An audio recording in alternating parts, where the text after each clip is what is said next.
of exactly what you were saying. You know, how do we let people know what to do? And that's as simple as that. Text your zip code to 898-211. You guys can use any of these things that we put up in this drive. They're all available for you to rebrand, put your own logo in.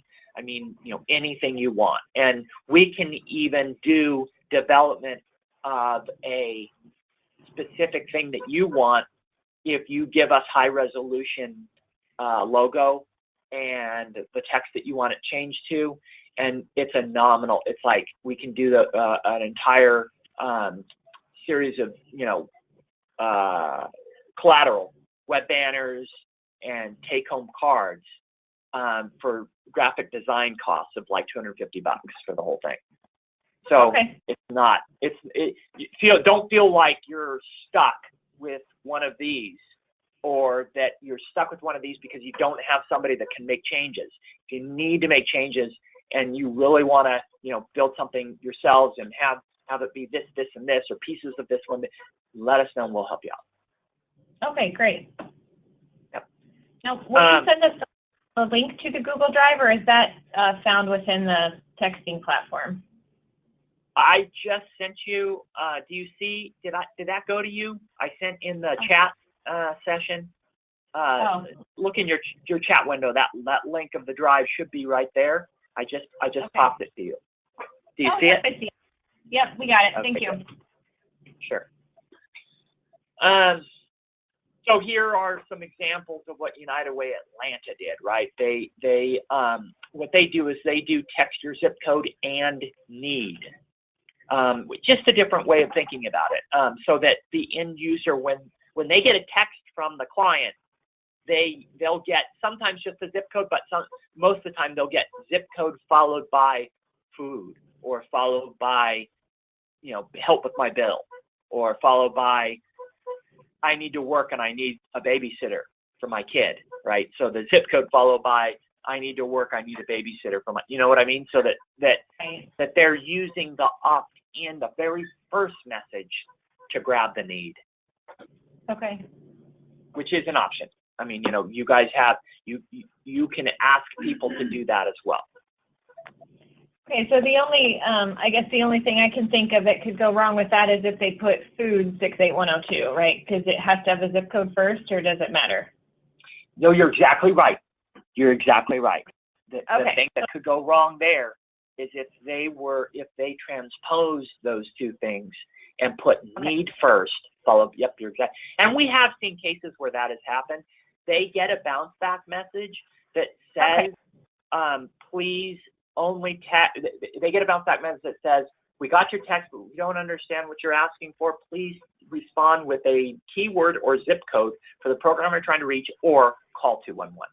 So we cover you. It's just that it might take a little bit longer for that person to figure it out and do it right. Okay, cool.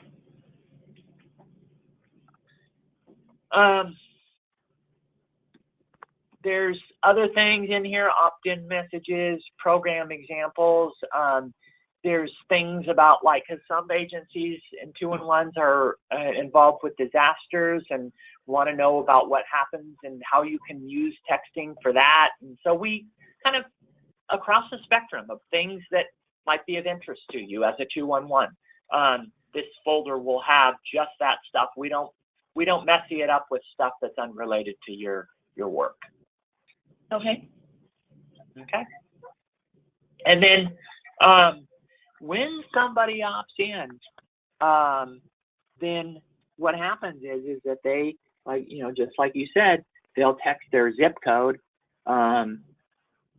Oops, let me do that. They'll text their zip code to 898-211, and you know, you can have a link on your website that auto-populates the 898-211. Click to text link. You know, whatever you guys want to develop. You know, there's examples of that too. Click to text that other agencies have developed, other 211s, and we can send you examples of those so that you can go to their website and see how it works. The only hitch there is that if you're not on a mobile phone, then it doesn't work. So you're browsing the web from your home computer, it goes, I can't do that, right? And it Right. says error or something like that. I don't know. I think it says something like trying to open this page and can't, or gives you a little error Right. message. Okay. So when I text that, and I'm just going to put my zip code in 001, and then what will happen is we will populate the queue with that message, and your audio alert, this one that points upwards, is the sound for this queue, and it's a little dinging noise, soft little ding. And then you've got this speaker that faces down. This is the message that sounds for when when a new message comes into the primary conversation that you're working in.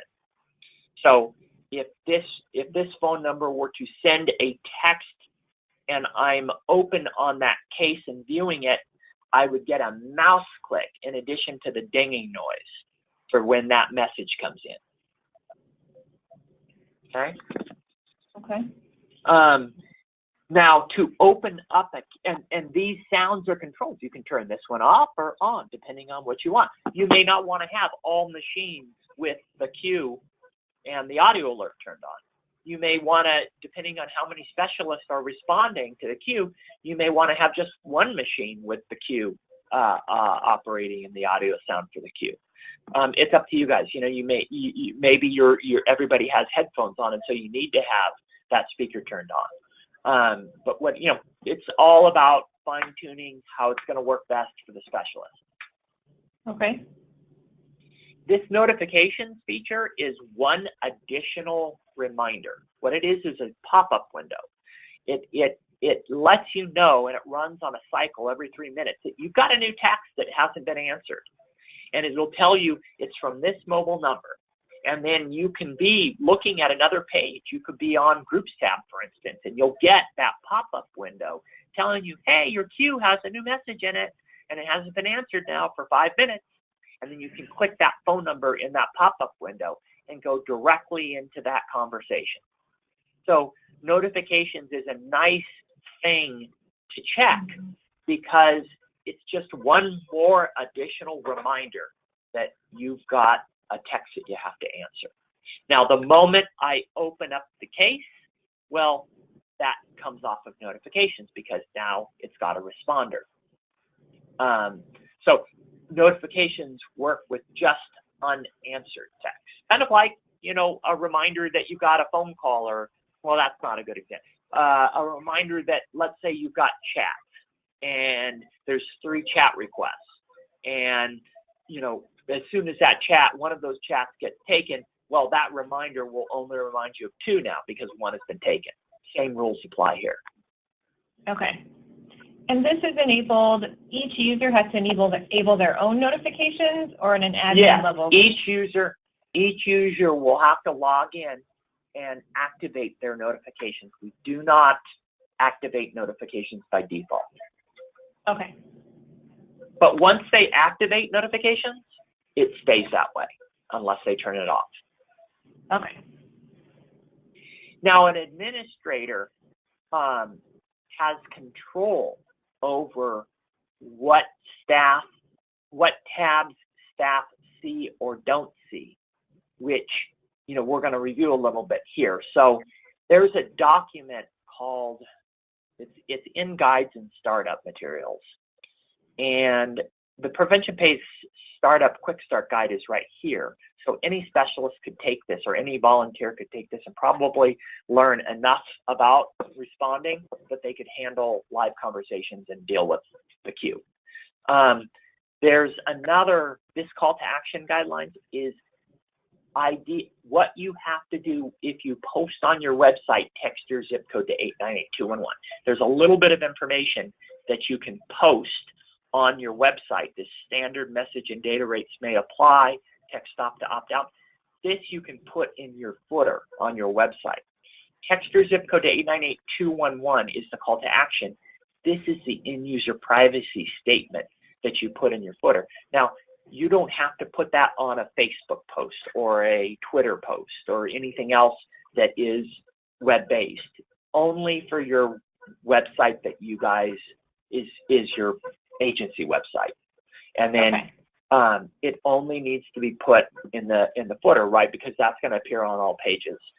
You can put it just below the call to action, but we recommend putting it in the footer just because once you get it there, that's where that kind of stuff goes anyway. And once it's there, it's out of sight, out of mind, and it covers all your pages. Okay. If you don't want to use our link, you can take the policies about 898211 and stick them on your privacy page and link them to that page, whatever you want to do.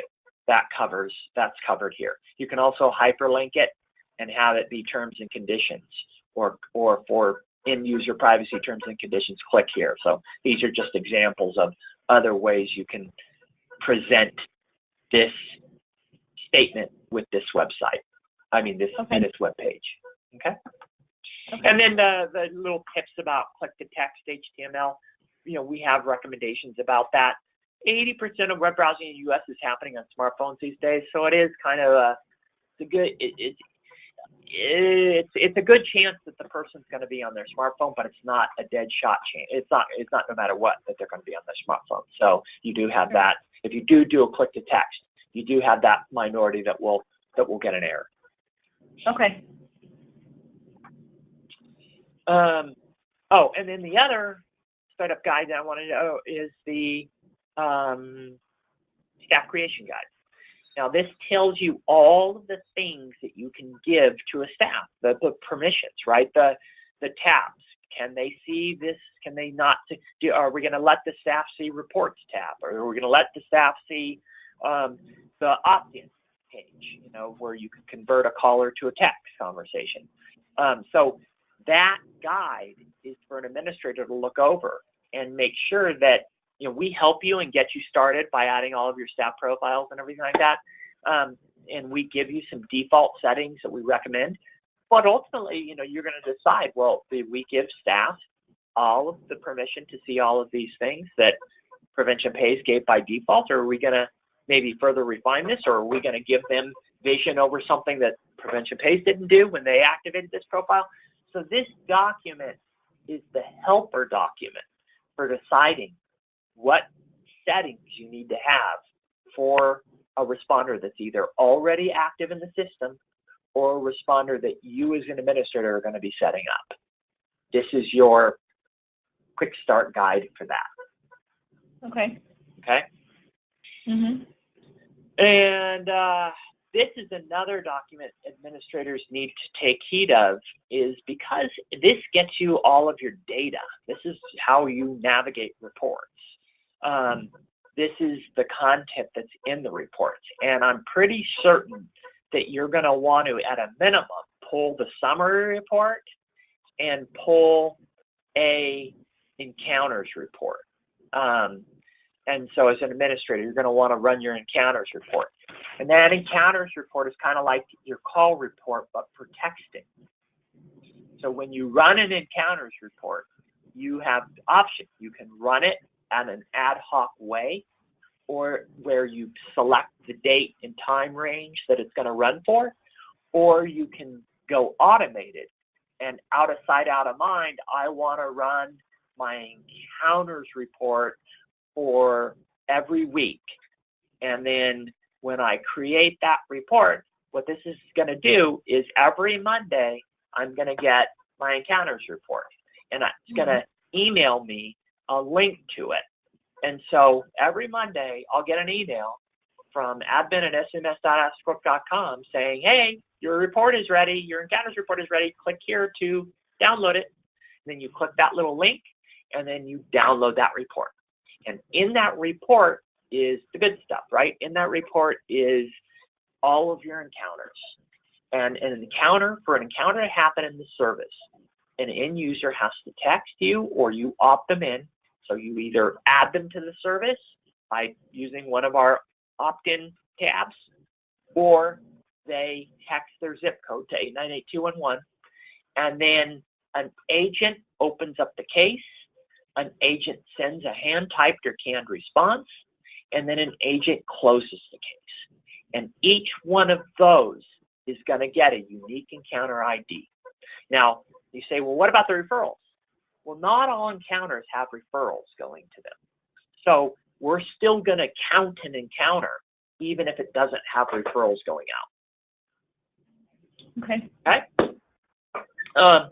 So your encounters report, and in that report, it's going to have, here's the neat part about that encounters report. It's going to have the date and time the encounter happened, the phone number, the agent who took the case, or the call or the text, the text. It's going to have the total number of incoming texts, the total number of outgoing texts. It's going to have the duration of it in minutes or hours, or combination. And it's going to have the zip code or opt-in keyword that they use. It's going to have the county, if you include that as an automated piece. And then it's going to have the end result. Was it completed? And then you can have, there'll be, that encounters report will have all that data in it. And then you'll get that report however frequently you need it. And then that will be your report for all things texting. I mean, it won't cover everything, of course, but it's a neat, comprehensive report, because it certainly will justify the need that you'll have as an administrator to say, this is how many text conversations we had, or this is how many text conversations we had in this zip code. This is how many text conversations we had in this county. You know what I mean? That's gonna get you all those results. Yeah. Okay. So that encounters report is important. Another report that's important is that summary report, because that gives you kind of that data that was on that home page, the aggregate stats. This is how many incoming messages we handled. This is how many outgoing messages we handled. This is how many in the aggregate total number of encounters we handled during this time frame. This is how many cases were handled in this zip code. This is how many were in that zip code. So the summary report is kind of a aggregate stats for the time period, more macro though, one level above where that encounters report is. And so you'll want to probably run that summary report and encounters report and pull those at the same time. Okay. And those will really be the big ones. Now, the other ones that you may want staff logins, tracking staff, what they're doing. You can do a single responder summary or all responders summary, and this gives you the metrics of responders, what they're doing, when they logged in, when they logged out, how many conversations did they handle, how long were their conversations, right? All those details. So that's another report as an administrator that you may want to run. Now, if you need to dig in and dig deep, you can run a single responder report, which gives you the content, it doesn't just give you all of the stats about them, but it also gives you the content of the conversations that they handled. So you can have a data dump of everything that responder did, which is important, especially if you've got a responder maybe that is leaving, or maybe a responder that there's question about what they were doing or whatever. Running that single responder report is going to give you any detail that you need is going to be in that report. Okay. You can also get a single user report, and this is going to give you all of the details about the end user, the client that texted you. So kind of like your responder report, but for the end user. Okay. And then this report down here is just an export of all your conversations. One long running, yes, they're divided. You see, and they're grouped by conversation, but it's one long string of conversations. So that if you're somebody who needs to just look at what people are saying, what your staff are saying in their conversations, that report is neat, because this is it. These are your conversations, one after another. Okay? Okay. Any questions about all this stuff, this reports? Any questions so far? No, I think we're catching on. Good. Okay. Now, the some of these other features here. So fully opt-in, when you pop over to the admin tab, you get to see these things. And these things are by default, an administrator sees them all. But by default, a staff will not.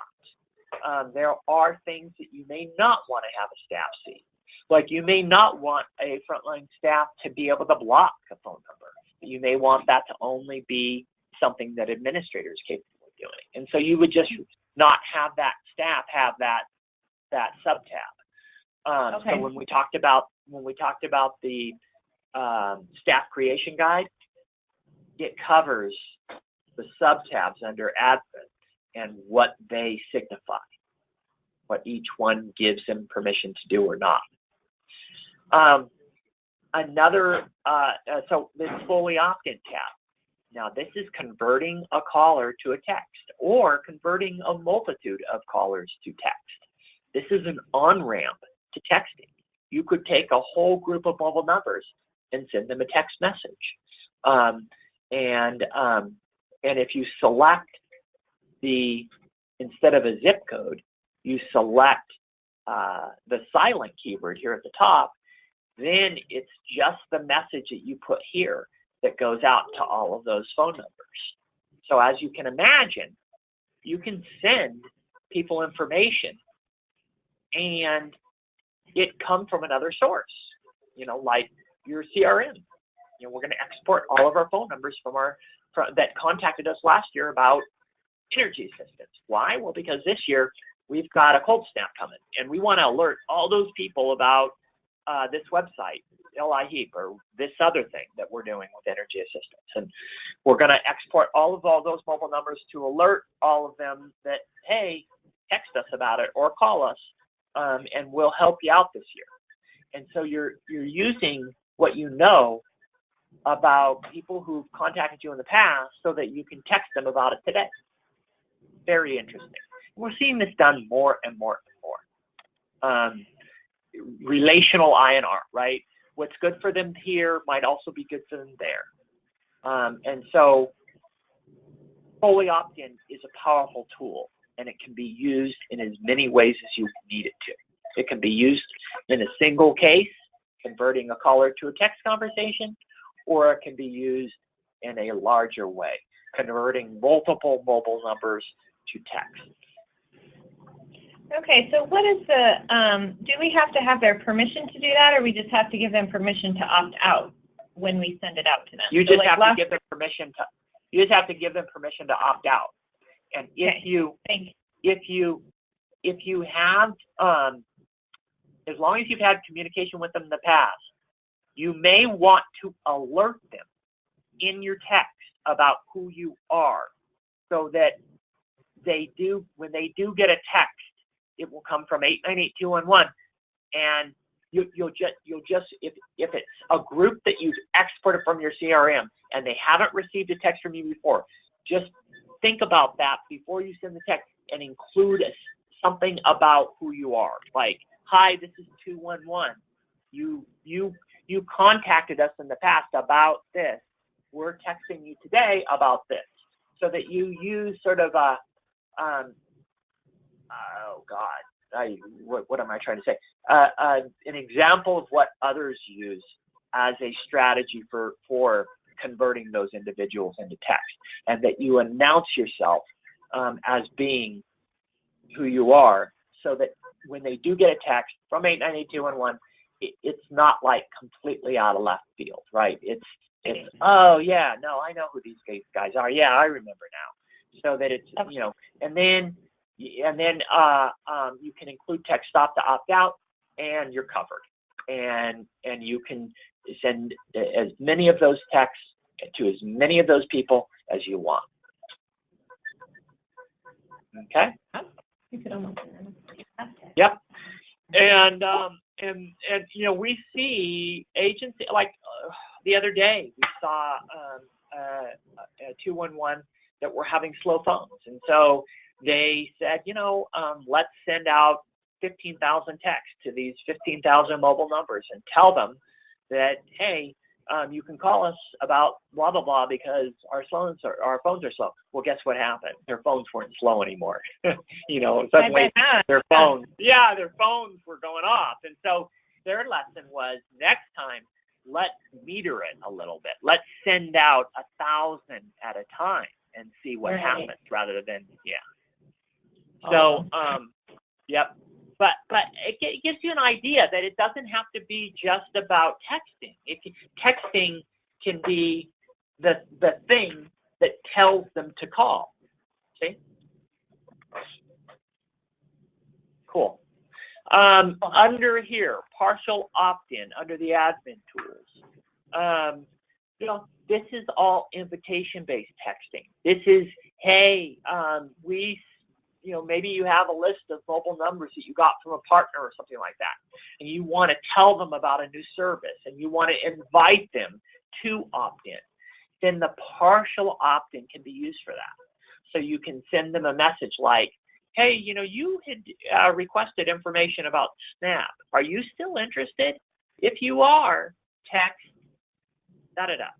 And then they text, and then boom, they're opted in for that program, and they get texts about that program. So fully opt-in is you're going into the queue. We're just going to start texting you. Partial opt-in is sending out a text, seeing if they are interested, and when they do reply, then they go into the queue. So it's just another way of sending out text to a large group of individuals or single, whatever it is, but it's inviting them to opt in rather than just opting them in. Could that also, I got you. I was thinking this actually doesn't apply to the partial opt-in. Now that I'm going to ask the question, it's probably more the full opt-in, but I was thinking of if we wanted to do follow-up questions, like a follow-up survey, even for people that we've talked to on the phone, we could do that probably, right? Yep. Okay, that would be nice. Absolutely. And so that what you're doing is you're saying, hey, we have a quick 5-question survey that we'd like you to take. Please text this to start your survey. And then they would text that and the survey would start. Great. Now, if you consent people on the phone to get a survey, then you can fully opt them in and select the keyword that's going to trigger the survey. So it depends on how you want to handle that piece. It could be a combination. It could be that you're partially opting in some of them and you're fully opting in others because of the way you handled the question during the call. Okay. If it's a group of people that last year you kind of quasi-handled, then partial opt-in is probably the way to go. Okay. And then opt-out. Now, opt-out is automatically done when people text stop, quit, unsubscribe. But sometimes they text something else, like don't text this number again. If they do that, then you just take their mobile number and put them into this box and click opt-out. And they are opted out. They don't get any more text from you. But if they text stop, most of the time it's handled automatically just because most people text the right thing. Those that don't, though, go here. And again, this can be a tab that only admins use. It's up to you guys. Okay. The block is kind of a dumb question, but if they say, please take me off the list, can you write back and say, like, done? Or, like, can you just not contact them at all at that point? Oh, yeah, you can have auto messages to group texting. So we're going to set up an additional queue for you. And you can set up an automatic message that if anybody texts back to any of the messages in this group that we add to this keyword, that they'll get this message bounce back. And then that bounce back message would be, we don't reply to this queue with live help. To get live help, you'll need to text your zip code, or if you don't want any more messages from us, text off. So that you're managing those kinds of group texting things with automatic bounce back messages. Okay. Does that make sense? I think so. Okay. So we'll be setting up an additional queue for you, and then and we'll actually call it your programs queue instead of I&R. And in that place is where we'll run those kinds of programs most likely, the group texting programs, so that you don't have to mess with that in your I&R queue. We want to keep that I&R queue focused on live help, right? This is where people text their zip code to get live support.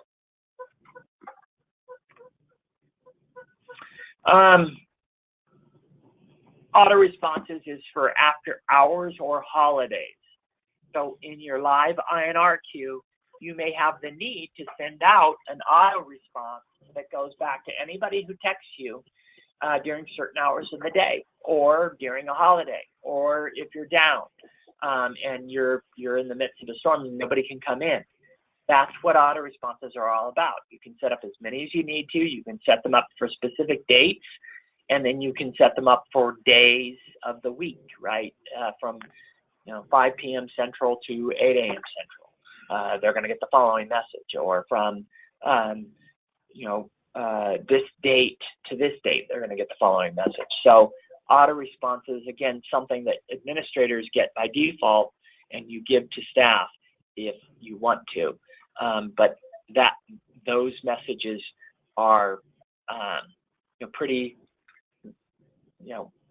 campaign-wide, kind of exactly what we were talking about earlier. A message that goes out, no matter what they text, they're going to get this bounce back message during the time that you have it set. Okay. Canned responses. Canned responses are all the messages that you use during conversations. And we put up examples of canned messages, right? So when somebody opts in, we have introduction messages. Hi, thanks for contacting 211. How can I help you today? In order to best help you, could you please tell me which agency, program, or resource I can help you find? We are currently, now you as an administrator have editing privileges over all of this stuff. This is something you're going to want to get a hang of. As an administrator, you're going to want to look at all of these messages that we set up as default messages. Do you like any of these? If not, turn them off. You can edit over them, or you can deactivate them. You can regroup them. Whatever you need to do, but become familiar with the canned responses library, because that's super helpful in live help. As you navigate through the conversation, you need to be able to quickly use messages that are going to help you get through that conversation more quickly. And when you select a canned message that you're going to use, you just click send, and out it goes. Very easy to use and powerful. So your canned library, edit that, please don't hesitate. Closing.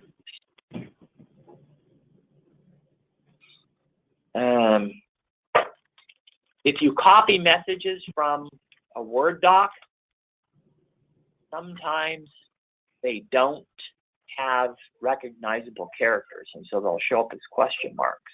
You have to go in and hand type that character. Okay.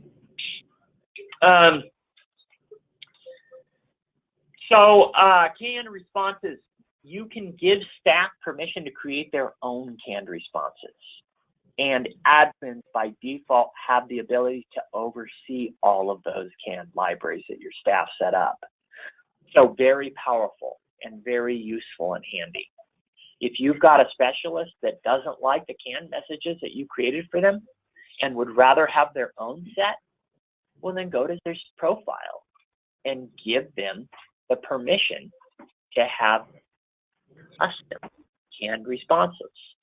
And then they can create their own messages.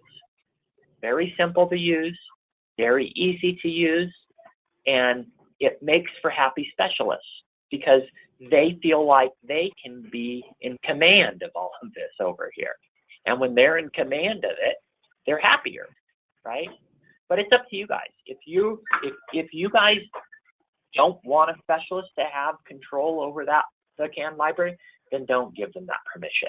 But you'll need to make sure that when you as an administrator, you go in and make sure that their needs are being met, that the specialist has CAN messages that are useful to them.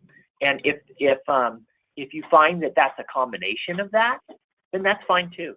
Remember, a specialist is going to see whatever you put in front of them as what we say the CAN messages are going to be, and then you as an administrator have the right or the option to give them permission to create additional personal libraries. So they would be able to scroll through and see their libraries in addition to the general staff or administrative set default libraries. Does that make sense? Yeah. Okay, cool. So very powerful features and functionality here. I mean, we even see agencies put in high use referrals in this library, just because if you're always using a certain link, or you're always sending a certain phone number, or you're always sending a specific referral, then make a library of high use referrals, and then you can deactivate them if they become obsolete, or you can write over them if they change or whatever, right? You can also have libraries that are seasonal, like during tax season. Why not have a special library that's just for use during tax season? Mm-hmm. And then when tax season's over, turn it off. Or during a cold snap, have a special library that's just for energy assistance, so that when that cold snap's over and your energy contacts go down, you can flip that off. Does that make sense? Yes, it does. Okay. Mm-hmm. So yeah, that whole library CAN responses, I mean, if it becomes stagnant, then of course they become less useful. And so you probably want to put in some time to think about, see what we put up in the FTP, but then also have a talk with your staff. What's going to be useful, guys? How do we want to use our CAN libraries? This is what we can do. Okay? Okay. All righty. Now, the CAN library, super important. Data markers, other important bit here is your data marker section. Administrators set them up, and data markers can be used by the administrator, right?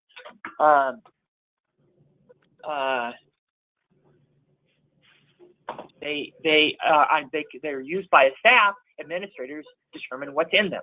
So when I'm working on a case and I look at my inspector over here, which is at the moment hidden, boom, there's all my information for my phone number. And guess what's here? Data markers. Now, the zip code auto-populates. The county auto-populates. But the issue won't. So when person texts about their issue, I can add that. If they text about needing, do the children have help? Oh, I sent that to my, okay. I sent that, okay. So if I text back and I need food bank, then I might, as a responder, go problem need food update. Now I've updated that client profile because we know that they need food. So now I've got that data marker set. So admins, you determine what goes into the data markers, what's there. You may look at this taxonomy of terms and go, oh, we use that problem need text, but we don't use that one, or we don't use this one. We don't edit it however you like, or delete it. We just put this up as an example. Mm-hmm. Need to create a new data marker? Age. Is it active? Yes. Is it going to be a text box or pull down? It's going to be a text box. So then I save it. Now when I'm looking at data markers, we've got the problem need. We also got a second text box, age. So now when the staff is responding to a client, they can also select data marker all age and then put in the age of the client, whatever the age is, right? Mm-hmm. It's a mystery. It's a mystery. All right. Any questions about that? I guess just curious if you know how many people double enter, they enter information into their, like in our case, iCarol system, and also here, like I was thinking with those data markers and the need, I thought we would probably capture that in iCarol, but that kind of makes me wonder. Sure. Well, one of the things that we're doing, guys, is we send information to the CRM. Data markers is one of those things that we can send to the CRM. So when I open up a new case, we can automatically do this. This is the kind of integration we're working on. And by the way, iCarol has not started integration yet. They said they were going to a long time ago, but they didn't. So the cat's out of the elephant in the room. Okay, that's that. And I was pretty sure that they hadn't done much with the integration yet, because they had actually on their own platform. So I understand that. I just didn't know how many people typically just double enter, or if this is they promised they were going to start, and they're just behind the 8 ball there. But this is what's possible. I open up a case, immediately sends a notice to iCarol. Open new record. Record gets opened. That record gets populated with the phone number, the agent who took the case, the zip code that was used to opt in, and the county that is for that zip code. So imagine that your record, the moment your agent opens up a case in PreventionPays, iCarol becomes populated with a new record, the agent that took the conversation, the zip code, the phone number, and the county. Yeah, I understand. And then as you populate information here, we can feed that additional information to iCarol. Right. Okay. So that there isn't double entry happening. Right. Why is it good to have data markers set in PreventionPays? I can tell you that till the cows come home. Here's why. When I go to Groups tab, the more information I have on each client, the more ways I can group them to then send them content based on those groups. So Butler County group is potentially a group, right, that I can send content to, because that's a data marker that we auto-populate when the person opts in. But you can create a group based on data markers that you set. So food, everybody that I mark with food, that data marker, I can build a group out of. And then these guys are food referrals. So now I've got an ad hoc group of clients that I can send content to. So that's why data markers in PreventionPays gets used a lot, and why individuals and agencies go to the level of creating notes or adding a data marker to a client profile, is so that they can more fully use PreventionPays. Yeah. Okay. Well, that makes sense. That makes sense. Go ahead. So Groups tab becomes infinitely more useful the more information I put into the client profile. Oh, we can hear you typing for Tina. For Tina, she was in here with me, but now she had to go to her office, so she's unlocking it now. Okay, that's fine. I understand that we're coming up on the hour, and you guys may have to jump away for a little bit. But do you want me to send you? Are you interested at all on the ways in which we're recommending integration? Do you want to read that document? Does that have it? Are you interested in that, or are you just interested in when is it going to happen? You know, I think we're just ready to start knowing that it isn't really on the radar right now. So I think we're okay to kind of skip over that for now. Okay. Yeah. Okay. Just knowing, I just wanted you to know what's possible, and sure. so and so you know, sending referrals straight out of iCarol, linking the information between the two services by agent and phone number and client and all of that. All of those things are being done, and being another CRM that's in the midst of connecting to us right now is VisionLink. They've already done phase 1 and phase 2. They're moving into phase 3. When they finish phase 3, they'll be fully integrated. And so, and then we're already integrated with Andar. We're already integrated with Refernet.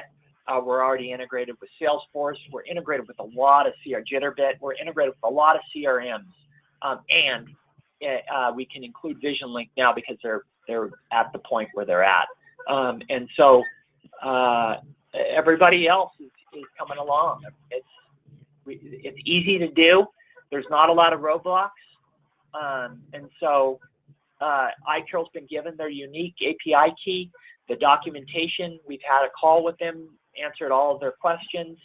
There's no reason not to integrate at this point. Okay? Okay. All right. And then the Groups tab I wanted to show you. Oh, this Referrals tab, very important tab. Kind of like when you go to Admin and you go to Fully Opt-in. This Referrals tab lets you upload an Excel spreadsheet of mobile numbers and send them content. So you can be on the phone with somebody too, and you can pop a number in here and send them referrals. Now, when integrated, this will be automatic, right? When you're on the phone with somebody and you select the referrals and you say text them, then those texts will come straight out of iCarol. But I show you this tab and I show staff this tab because I want you to know what's at work when that happens. Because I also want you to know that going beyond single case, you can also send referrals to multiple phone numbers at one time. So think of it this way, as an on-ramp to texting, as a way to take a whole group of mobile numbers and send them content all at once. How is it different from the fully opt-in? The fully opt-in lets you add a client just as if they were texting their zip code and opt them in and replicate that down to that, right down to the zip code being texted. The referrals tab is just for sending content to clients or adding them to a program and not sending them an opt-in message, just sending them the content that you put in this box. So it's a way of getting people who are coming to you or you're on the phone with content without messing with the queue, right? Because we don't want to update the queue when we send a referral to a caller. It's the end of the encounter, not the beginning. Okay. However, when you go to fully opt-in, that mimics just as if they had texted that zip code. And so then we are updating the queue with that case. And so it's just behavior differences. Good is being able to export a whole bunch of mobile numbers and send them content. Imagine, for instance, like, let's say you get a whole burst of calls about something and your phones are going off and you're like, how are we going to manage all of this? You could be saying to them, just give me your mobile number and we'll text it to you in about 30 minutes. And then you just collect those mobile numbers and then upload them and send them that information. Okay. So using this referrals tab with multiple callers, multiple phone numbers, great tool, and won't update the queue like the request for live help does. So you could literally have somebody on the phones on this referrals tab texting content all day long and not bothering somebody who's on the user's queue responding to requests for live help. Okay. Make sense? Yes. Okay. So you guys need to be making some decisions, right? You're going to go away and you're going to make some decisions. You're going to make some decisions about the opt-in.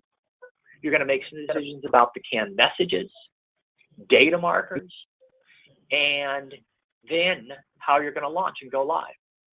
And then you're going to be working with me on getting a time to train the specialist. Now, train the specialist, we're going to focus just on live help and the referrals tab. We'll spend about 30 minutes with the specialist. It'll be very focused on just those two things. So once you guys decide on how you're going to go live, we get your settings all done, and you're about ready to go live, let's go ahead and train the specialist. And then we'll set a time and pick a time to do that. Okay? Okay. So we are good to, we're okay to start playing and testing internally then? Okay. For sure. This is ready. Okay. Yep. Because I feel like I don't. You tell me, as soon as you say go ahead and activate the Get County auto population, I'll do that for you. If you want to, for instance, if you want me to activate that now, I'll activate that now. Okay. Yeah, we can talk about that. So could you just real quick, if I text now, can you quick show us how to answer it and everything? We probably could figure it out, but it might just be faster if you show it one time. How to answer a text or like how to pick it up. So I just open up the case when somebody texts in their zip code. It pops to the top of the queue. You open up the case, right? And then you type in your message, and you use a combination of canned messages, or hand typed messages. Okay. And then when you send the referral, you just paste it into this box, right? You can paste as much content as you need to, right? So, let's see here.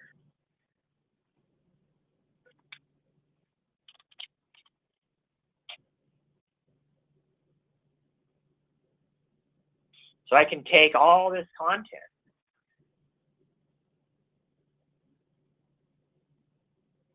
and I can send it in the text box.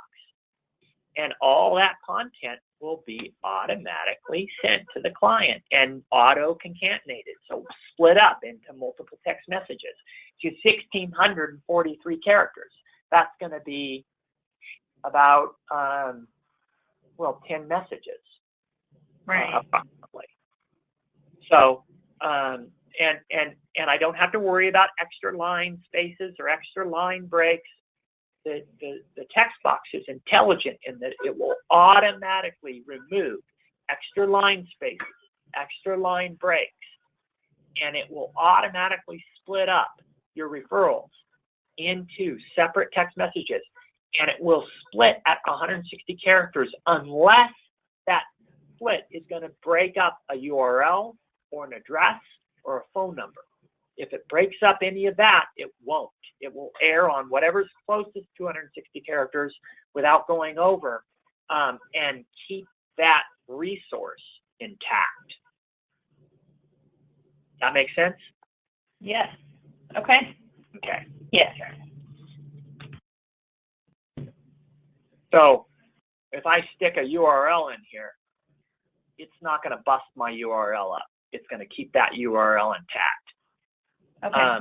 And then when I send this out, watch, it just goes out. It's amazing. Look at that. Separates by 3 seconds, each one. And your content is in the person's phone. It's from 898-211.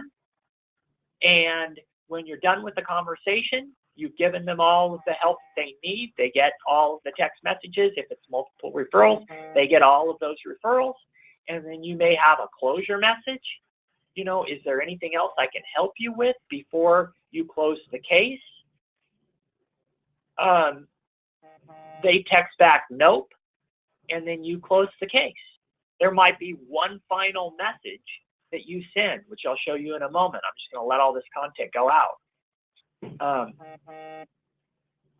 And then, is there anything else I can help you with today? So then I'll send that message out. And then end user text, nope.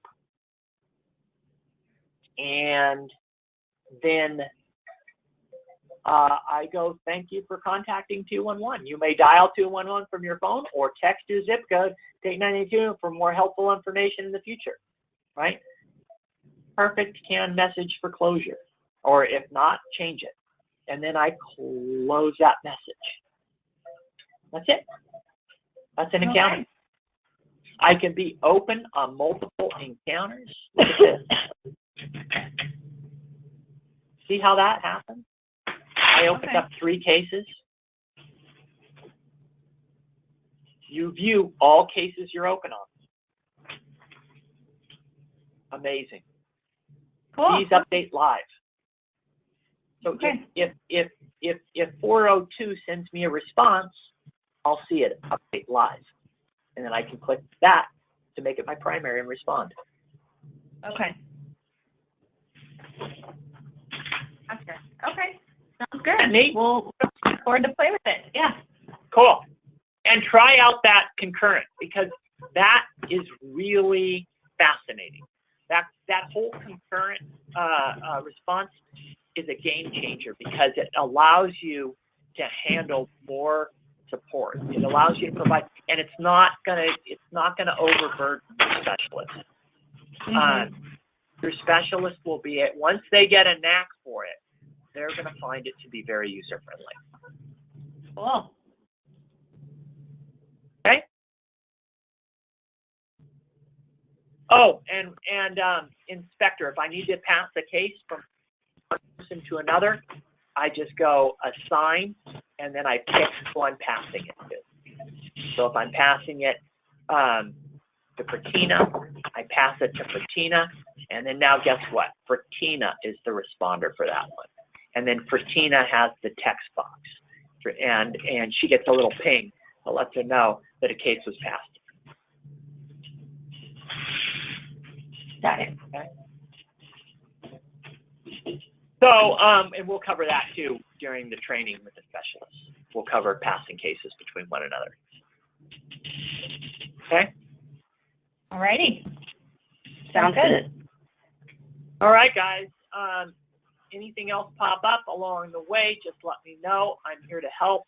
And this inspector thing, as you can see, you can do a lot with it.